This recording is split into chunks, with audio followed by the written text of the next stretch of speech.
Hello everybody, welcome to the Mighty Glue Stick. It's the weekend, my name is AJ. It's not a monster video night tonight, because I've already done, I think, two very recently.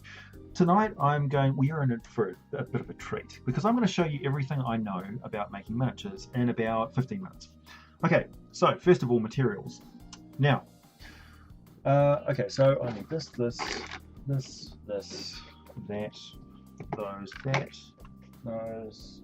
some of these. I think I've got everything in there. Okay, so making miniatures is you think it's hard. It's not really that hard, particularly because if you use the right techniques and materials, you've got a lot of time and a lot of leeway for mistakes. So first thing that I can direct you at, it's not too expensive. If you're watching this over in the States, it's not too expensive. In New Zealand and Australia, it's a little bit pricey, but it's really worth it, and it will go a long way, is Sculpey. This is Super Sculpey. It's a harder plasticky material that you bake and it goes hard. It's got fairly simple instructions to use that are written on the box. Follow those correctly, and this thing is your friend. I also have Original Sculpey, which is a softer version of this material, but basically it acts exactly the same. So play around with it. It doesn't set until it's cooked. So it's like plasticine, which is the stuff here. Plasticine is a mixture of waxes and oils that you should get in the habit of needing to play around with. And this is basically a 3D sketch medium, right? So you use this for playing around and making shapes and things like that, and practicing fine details and things using tools and stuff, and then you make them out of Sculpey and you can bake and make a permanent version. I use Sculpey for making things like garden gnomes and stuff, and then I cast them in polyurethane to make a rubber mold, and then I can cast gypsum or plaster of Paris in those to make them permanent. That's a little bit more involved than making a miniature for D&D, believe me. But I've been practicing with with that sort of material since I was a kid. Play-Doh onto plasticine, and I never really stopped. Okay, so this little miniature here is extremely cheap and easy to make. It's a roper. It's got a comically large eye and mouth because I just wanted to give it some personality. Now, if you look really closely at this, see the eye has got a sort of a lensing effect, and the rest of it is kind of a matte or non-shiny sort of look. Gives it a realistic look. So this material it's a toilet roll with hot glue applied around it for texture. This is twine, brown twine that you use for packing parcels, which has had hot glue put on it. I just sort of put it down and then squirted hot glue across it. It's all been painted up. This is just modeling clay stuff that I have painted a matte white, and then it's a drip, and also put the iris and pupil on with paint, and then a drip of clear epoxy glue over top of it to give it to make it really pop. The teeth are made out of a grey stuff, or it's like equivalent to green stuff. I'll show you that now. So this stuff, green stuff, it's a two-part epoxy. So when you mix these two together, they chemically activate and harden over a short period of time. Not too short, you've got about 10-15 minutes or so that you can work it.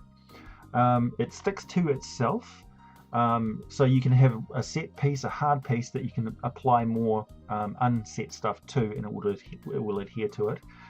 You can make really, really fine detail with this. Like with this, I made the teeth, but you could put little faces on those teeth. The detail that this stuff can hold is extreme. Most professional miniature makers will use this for making their miniatures, and so if you see a green prototype, that's what they've used.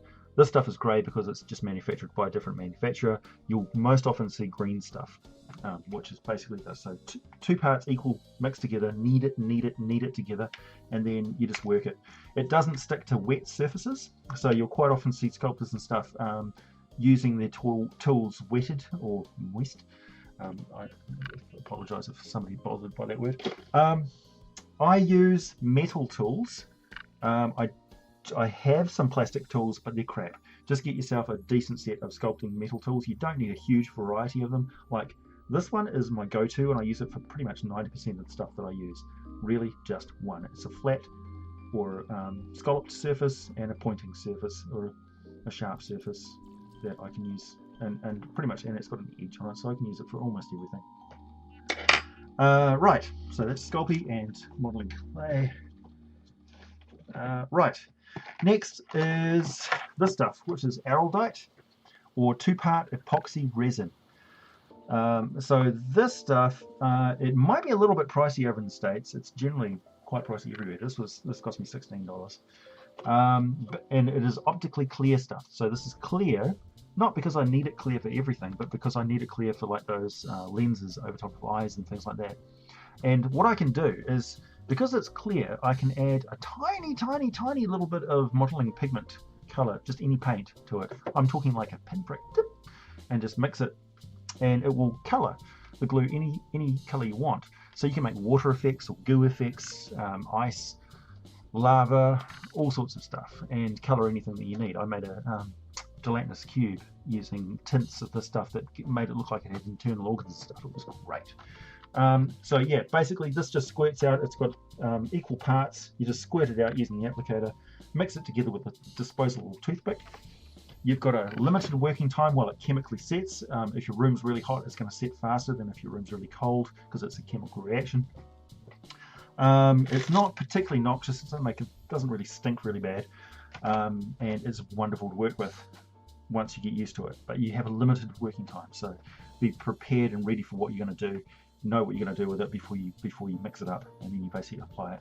It's not putty-like or anything. It goes on kind of like a liquid, but it's a bit viscous, like a goo. This you'll be very familiar with. We call it super glue over here. It's called crazy glue or something like that over there. What's it called? A cyanoacrylate or something. So this bonds plastics extremely well. It also bonds skin really well. And you use it on all sorts of plastic miniatures. Like all of my bones miniatures are stuck together with this stuff, and I use it all the time for pretty much anything. It's really great because it is very fast setting, it's very easy to use, and it's quite economical. You only need a tiny amount of it.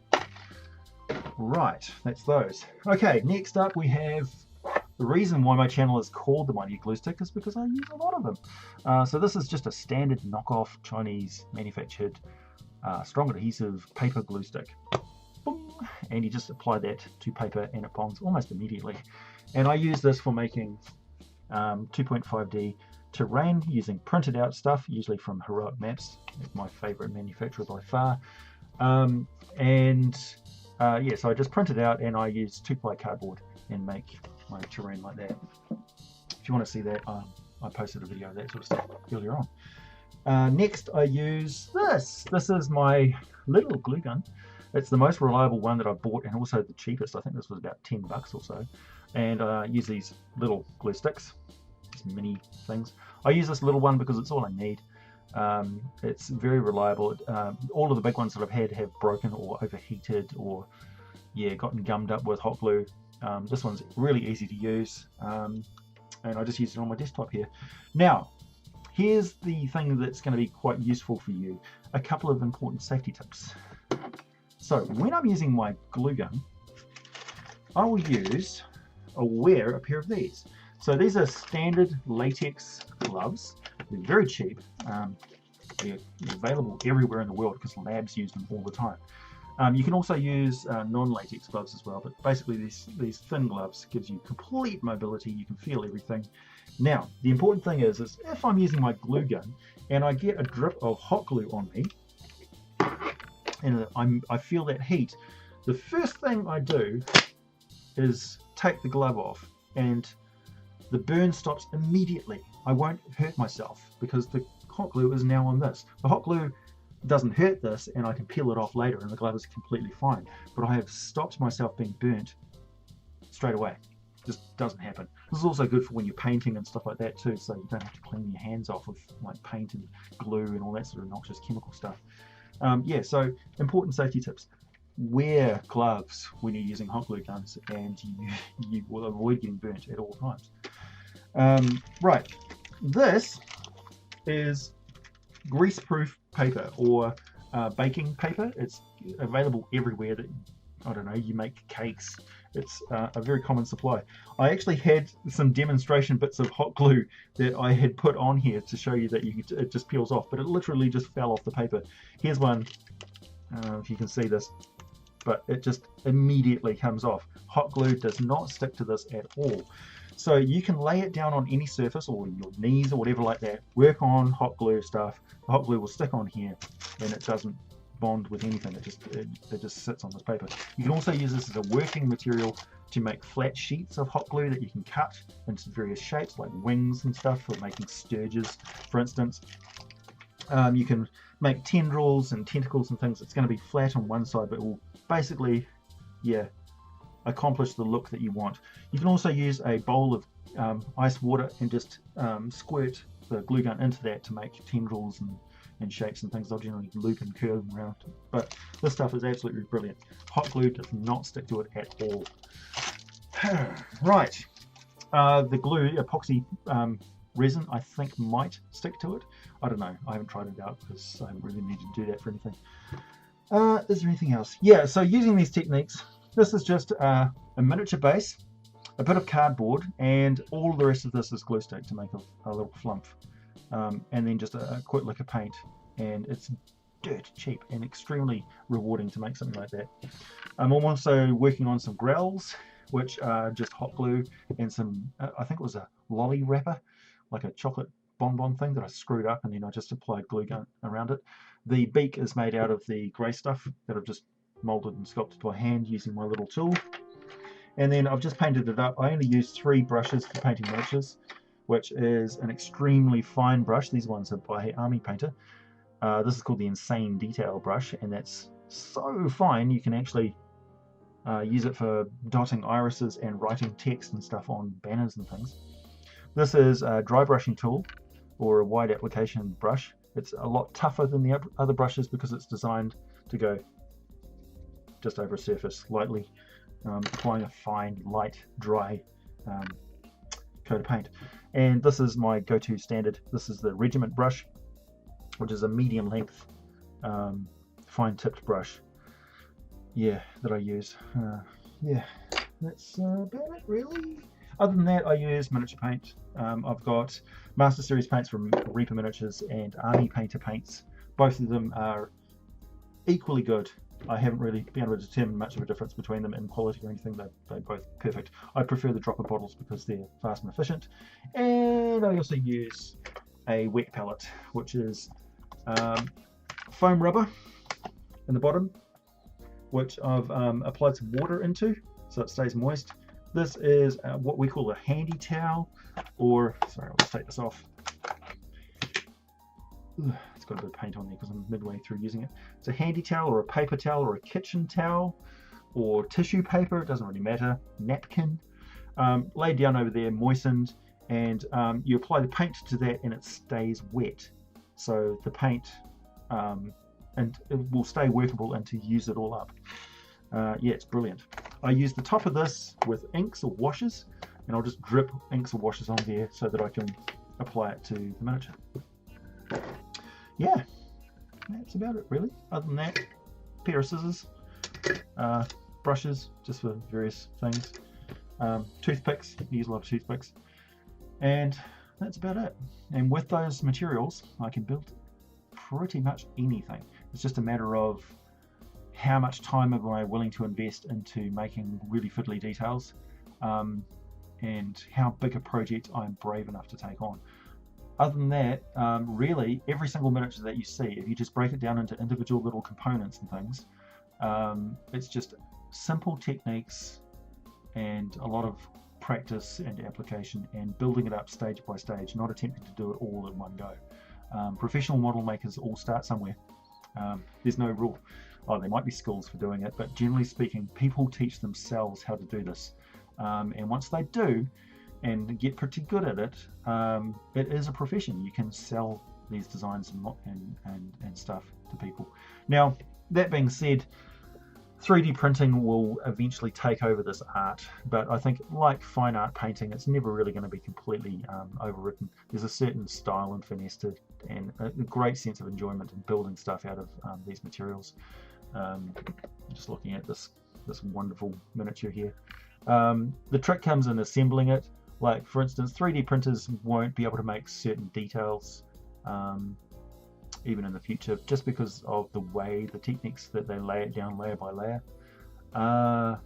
Yeah, but you know, just the love of making miniatures and sculpting and stuff. It's an art form, it's a hobby, it's extremely rewarding. Yeah. So yeah, give it a go. If this video is helpful to you, let me know. If you've got any comments and suggestions down below for modeling and crafting videos that people should watch, please put links down below. I'm always very happy to see techniques and things like that shared amongst our crafting community. Oh yeah, I wanted to announce, if you've made it this far, thanks very much for watching, and please give me a like. Also, if you're one of the 50% of people who watch my videos and haven't subscribed yet, please do. Once I hit 1,000 subscribers, I'm going to make a miniature for that person that I've picked randomly out of all of my subscribers. And I'm going to send it to them anywhere in the world. This will be a miniature that I basically made myself. I'm really going to just like pull out the stops. If you've seen my very first video on this channel, I made a beholder miniature. So it's going to be something of that magnitude and quality. It might be a Cthulhu or a Kraken, or it'll be something fairly large and impressive that I'm going to make and send for free to one subscriber somewhere in the world once I hit 1,000 or slightly over 1,000 subscribers. So yeah, you heard it here first. Yeah, thanks very much for watching. See you later.